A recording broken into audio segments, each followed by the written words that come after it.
आप देख रहे हैं न्यूज ब्रॉडकास्ट। नमस्कार, स्वागत है आप सभी का न्यूज ब्रॉडकास्ट में। मैं पुष्पा चौधरी। तो रुक करते हैं अब तक की ताज़ा खबरों की ओर। देश भर में एलपीजी सिलेंडर हुआ और महंगा। राहुल ने मोदी सरकार पर बोल दिया हमला। जी आपको बता दें कि घरेलू एलपीजी सिलेंडरों की कीमतें आसमान छू रही है। बीते 15 दिनों में ही गैस सब्सिडी वाले एलपीजी सिलेंडर 50 रुपये महंगा हो चुका है, यानी कि 1 सितंबर को 25 रुपये की बढ़ोतरी की गई है। तो वहीं अब कांग्रेस के पूर्व अध्यक्ष राहुल गांधी ने एलपीजी के बढ़ते दामों को लेकर केंद्र सरकार पर निशाना साधा और कहा है कि देश अन्याय के खिलाफ एकजुट हो रहा है।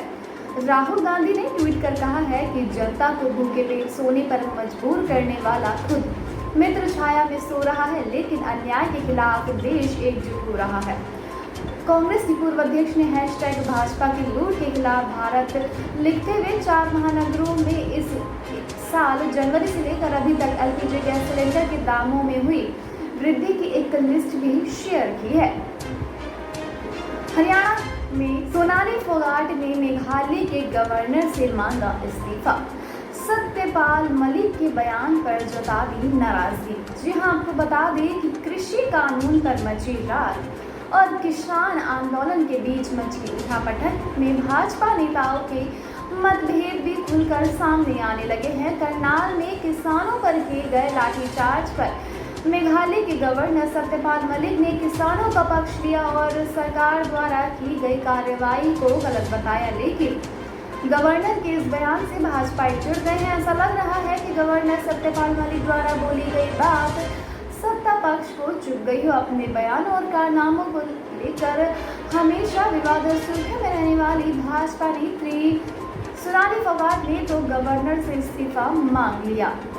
दोनों कार्यकाल वाले रिपोर्ट कार्ड के जरिए मनोहर लाल खट्टर का मास्टर स्ट्रोक। आपको बता दें कि हरियाणा के राजनीतिक गलियारों के अलावा प्रदेश की साधारण गलियों में भी इन दिनों सीएम मनोहर लाल खट्टर का रिपोर्ट कार्ड खासा चर्चाओं में है, क्योंकि साधारण सी फाइल कवर में लिपटे इस रिपोर्ट कार्ड के अपने ही कई बड़े और अहम मायने हैं। मनोहर लाल खट्टर के पार्ट 1 और गठबंधन पार्ट 2 की सरकार के 2500 दिनों के आधार पर तैयार किए गए इस लेखा जोखा वाले संयुक्त रिपोर्ट कार्ड को लेकर हर कोई अपना आकलन भी बिठाता हुआ नजर आ रहा है, मगर राजनीतिक पर्यवेक्षक इस रिपोर्ट कार्ड को अपने ही नजरिए से देख कर ही मान रहे हैं कि दरअसल मुख्यमंत्री खट्टर द्वारा जनता के बीच प्रस्तुत किया गया रिपोर्ट कार्ड बहुत ही गहरे मायनों को समेटे हुए है। मसलन सीएम इस रिपोर्ट कार्ड के आश्रय कई निशानों को साधते और कई संशयों को मिटाते हुए दिखाई दे रही हैं। सोशल मीडिया पर एक्टिव हुए नाराज भगवंत मान घर पर ही मिले पार्टी वर्करों से। आपको बता दें कि पंजाब में आम आदमी पार्टी का मुख्यमंत्री चेहरा घोषित न करने से नाराज भगवंत मान करीब 2 हफ्ते बाद सोशल मीडिया पर एक्टिव हुए।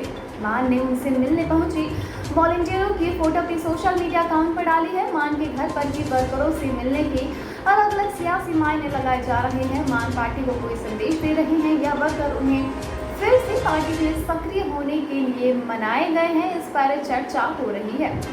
तो वहीं दूसरी तरफ आम आदमी पार्टी से विधानसभा में विपक्ष के नेता रहे व अब कांग्रेस में शामिल हुए सुखपाल खैरा ने कहा है कि अरविंद केजरीवाल मान को कभी सीएम चेहरा घोषित नहीं करेगी। करनाल लाठीचार्ज पर दुष्यंत चौटाला बोले, हमला करेंगे तो पुलिस माला नहीं पहनाएगी। आपको बता दें कि वीडियो से हुआ बड़ा खुलासा। हरियाणा के उप मुख्यमंत्री दुष्यंत चौटाला ने करनाल में 2 दिन पहले प्रदर्शनकारी किसानों पर हुए लाठीचार्ज के बारे में बड़ा खुलासा किया है। उन्होंने कहा कि यदि पुलिस पर हमला होगा तो वो माला नहीं पहनाएगी। घटना का एक वीडियो सामने आया है जिससे प्रदर्शनकारी वहां तैनात पुलिसकर्मियों पर हमला करते हुए दिख रहे हैं। दुष्यंत चौटाला ने कहा कि करनाल में घटना के सामने आए वीडियो से ये साफ हो जाता है कि पुलिसकर्मियों पर पहले प्रदर्शनकारियों ने हमला किया। उन्होंने कहा कि यदि आप पर कोई हमला करता है तो आप उससे माला नहीं पहनाएंगे। करनाल में प्रदर्शनकारियों ने पुलिस पर हमला करने की कोशिश तो की तो पुलिस को भी लाठीचार्ज करना पड़ा। पीजीआई रोहतक में नौकरी लगाने के नाम पर ठगे 2.5 लाख रुपए। आपको बता दें कि पीजीआई रोहतक में नौकरी दिलाने के नाम पर 2.5 लाख रुपए ऐंठने का एक मामला सामने आया है। पुलिस ने 3 लोगों के खिलाफ मुकदमा दर्ज कर जांच शुरू कर दी है। दरअसल खाड़ीवाड़ा निवासी रोहताश सिंह ने थाने में शिकायत देकर बताया कि उनकी पुत्र वधू पूजा की रिश्तेदारी में आने वाले सुमेर सिंह, उसकी पत्नी तारामणि उर्फ तारावती, पुत्र रामवीर निवासी नई अनाज मंडी भिवानी ने मेरे पुत्र लक्ष्मण को नौकरी लगाने के नाम पर 2.5 लाख रुपए उससे ठग लिए। ऑर्डर देने में देर हुई तो स्विगी के डिलीवरी बॉय ने रेस्टोरेंट मालिक को उतारा मौत के घाट। जी आपको बता दें कि दिल्ली के पास ग्रेटर नोएडा में हैरान कर देने वाला मामला सामने आया है, जहां ऑनलाइन प्लेटफॉर्म स्विगी के एक डिलीवरी एजेंट ने ऑर्डर तैयार होने में देरी को लेकर एक रेस्टोरेंट के मालिक को गोली मारकर मौत के घाट उतार दिया। पुलिस डिलीवरी एजेंट का पता लगाने के लिए इलाके की सीसीटीवी फुटेज को खंगाल रही है ताकि आरोप का कोई सुराग मिल सके। जानकारी के अनुसार ग्रेटर नोएडा की मित्रा सोसाइटी में दादर निवासी 38 साल के सुनील झमझम नाम के रेस्टोरेंट चलाते हैं। मंगलवार रात लगभग 12:15 बजे उनके ढाबे में काम करने वाला नौकर नारायण और स्विगी के डिलीवरी बॉय के बीच विवाद हो गया था। एक बार फिर से आपस में भिड़ गए हरियाणा और पंजाब के सीएम। मुख्यमंत्री मनोहर लाल के सवालों पर 24 घंटे बाद कैप्टन ने दिया ये करारा जवाब। आपको बता दें कि करनाल में किसानों पर लाठीचार्ज को लेकर हरियाणा के सीएम मनोहर लाल खट्टर और पंजाब के सीएम कैप्टन अमरिंदर सिंह एक बार फिर से भिड़ गए हैं। खट्टर ने सोमवार रात को कैप्टन के आगे 8 सवाल रखे, जिनका 24 घंटे बाद जवाब देते हुए कैप्टन ने कहा कि हरियाणा सरकार के हास्यास्पद दावे किसानों के साथ किए गए उनके गुनाह को छिपा नहीं सकेंगे। इससे पहले भी किसान आंदोलन के लिए पंजाब सरकार पर आरोप लगाया था। खट्टर ने कहा था कि पंजाब सरकार ने किसानों को उकसाया है। हालांकि कैप्टन ने तब भी जवाब दिया था कि किसानों पर लाठीचार्ज से भाजपा का किसान विरोधी एजेंडा जग जाहिर हुआ है। कैप्टन ने किसानों की बदहाली के लिए भाजपा को भी जिम्मेदार ठहराया था। पंजाब में सिद्धू की उम्मीदें नहीं चढ़ेगी परवान, अमरिंदर सिंह ही रहेंगे पंजाब के कप्तान। आपको बता दें कि पंजाब में कांग्रेस के नए बने प्रदेश अध्यक्ष नवजोत सिंह सिद्धू को हाईकमान ने कैप्टन अमरिंदर सिंह के साथ काम करने की नसीहत दी है। सिद्धू कैंप के कई विधायकों और मंत्रियों की ओर से सीएम को बदलने या फिर चुनाव में किसी नए चेहरे को चुनने की मांग को हाईकमान ने खारिज कर दिया है। मंगलवार को सिद्धू कैंप के नेताओं से मीटिंग के दौरान राज्य के प्रभारी हरीश रावत ने हाईकमान का ये संदेश दिया था। मंगलवार को ही हरीश रावत चंडीगढ़ पहुंचे। यहाँ उन्होंने नवजोत सिंह सिद्धू और कई अन्य नेताओं से मुलाकात की थी। इसी दौरान उन्होंने हाईकमान का संदेश देते हुए कहा कि आपको साथ ही काम करना होगा। लुधियाना में सुखबीर बादल का विरोध जारी। मातेवड़ा रैली में नहीं पहुंच पाए अकाली दल अध्यक्ष।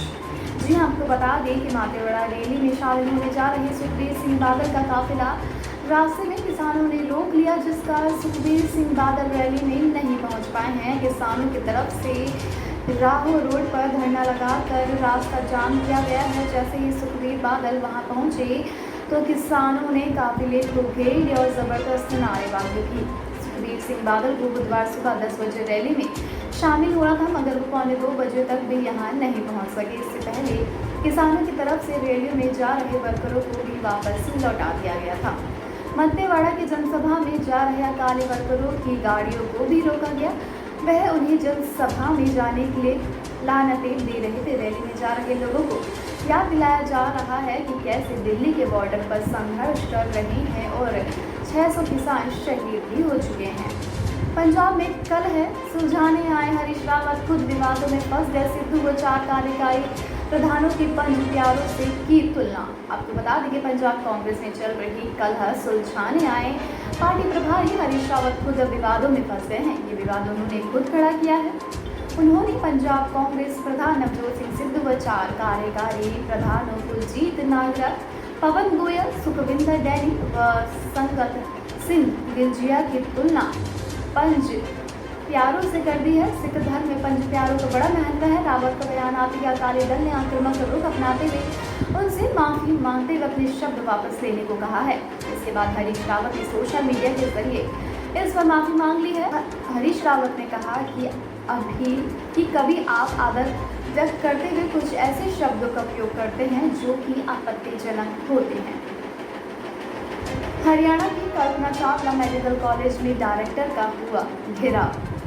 आपको बता दें कि हरियाणा के करनाल की कल्पना चावला राजकीय मेडिकल कॉलेज के स्टाफ ने बुधवार को डायरेक्टर का घेराव किया। स्टाफ 9वीं मंजिल पर बने क्वार्टरों में परिवार के साथ रहता है। लिफ्ट खराब होने के कारण उन्हें दूध वाले ने दूध, राशन वाले ने राशन और सिलेंडर वाले ने सिलेंडर पहुंचाने से मना कर दिया। वे खुद 9वीं मंजिल तक 200 सीढ़ियां चढ़कर आने जाने में परेशान हैं। एक बच्चे की तो बाजू टूट गई और घर की बुजुर्ग दवा लाने को तरस रही है। 2 महीने से समस्या हल नहीं हुई तो वे डायरेक्टर का घेराव करने पहुंच गए। तो वहीं दूसरी तरफ घेराव की सूचना मिलते ही डायरेक्टर मेन गेट की बजाय पार्किंग के रास्ते से अपने कार्यालय में पहुंच गए। इसी के साथ स्टाफ ने भी वहीं जाकर डेरा जमा लिया। हरियाणा के कुरुक्षेत्र में युवती की छाती में मारी लुटेरों ने गोली। निजी अस्पताल में पीड़िता का चल रहा है इलाज। जी आपको बता दें कि कुरुक्षेत्र में मंगलवार देर रात लूट की कोशिश की घटना सामने आया है। बताया जा रहा है कि बिना नंबर प्लेट मोटरसाइकिल पर सवार 2 युवकों ने सड़क पर एक अन्य बाइक सवार युवक को मदद के लिए रोका। बाइक छीनने की कोशिश की और इसमें कामयाब नहीं हो पाए तो न सिर्फ हाथापाई की बल्कि उसकी छाती में गोली मार दी और पिस्तौल का बट सिर पर मारकर घायल हालत में छोड़कर फरार हो गए। आनंद फानन में उसे नजदीक के अस्पताल में भर्ती कराया गया। तो वहीं सूचना के बाद पुलिस ने मामले की जांच पड़ताल शुरू कर दी है। पुलिस के मुताबिक फिलहाल पीड़ित युवक बयान दे सकने की हालत में नहीं है। हरियाणा में तीसरी बार मानसून सक्रिय। राज्य के अधिकतर जिलों में सुबह से ही बरसात जारी। आपको बता दें कि हरियाणा में 3 बार सक्रिय हुए मानसून के कारण प्रदेश में कई जिलों में बुधवार को भी बारिश हुई। मंगलवार को जहां सीमित एरिया में ही बारिश हुई थी, वहीं बुधवार सुबह से ही प्रदेश के मौसम में बदलाव नजर आ रहा है। ये बारिश फसलों के लिए भी लाभदायक है। दक्षिणी हरियाणा में बुधवार सुबह से ही बरसात हो रही है। तो वहीं गुरुग्राम, रेवाड़ी, झज्जर, महेंद्रगढ़ और भिवानी जिलों में कहीं हल्की तो कहीं तेज बारिश है। हिसार, फतेहाबाद, रोहतक जिलों के कई क्षेत्रों में हल्की बारिश हो रही है और सिरसा में बादल छाए हुए हैं। वहीं पानीपत में जहां मंगलवार को 16 mm बारिश दर्ज की गई थी, वहीं बुधवार को भी सुबह से ही लगातार बारिश हो रही है। योगी सरकार के लिए अगला हफ्ता होगा चुनौती भरा। मुजफ्फरनगर और लखनऊ में होने वाले हैं 2 बड़े आंदोलन। जी आपको बता दें, योगी सरकार के लिए सितंबर का दूसरा हफ्ता काफी ज्यादा मुश्किल भरा होने वाला है। सूबे के पूर्वी हिस्से से लेकर पश्चिमी हिस्से तक जिला प्रशासन और सरकार के लिए यह हफ्ता काफी चुनौती भरा होने वाला है। 2 बड़े शहरों में 2 बड़े आंदोलन होने जा रहे हैं। पहला शहर है लखनऊ और दूसरा शहर है मुजफ्फरनगर। खास बात तो ये है कि ये दोनों बड़े आंदोलन लगातार 2 दिनों में ही होंगे। पहला बड़ा आंदोलन मुजफ्फरनगर में होने जा रहा है। 3 कृषि कानूनों की वापसी को लेकर पिछले 9 महीने से जो किसान आंदोलन चल रहा है, उसी का ये अगला चरण है। मुजफ्फरनगर में अब तक की सबसे बड़ी किसान पंचायत होने का भी दावा किया जा रहा है। अब तक के बस इतना ही। देश दुनिया से जुड़े लेटेस्ट अपडेट जानने के लिए हमारे चैनल को जल्द से जल्द सब्सक्राइब करें। इस वीडियो को लाइक और शेयर करना बिल्कुल भी ना भूलें।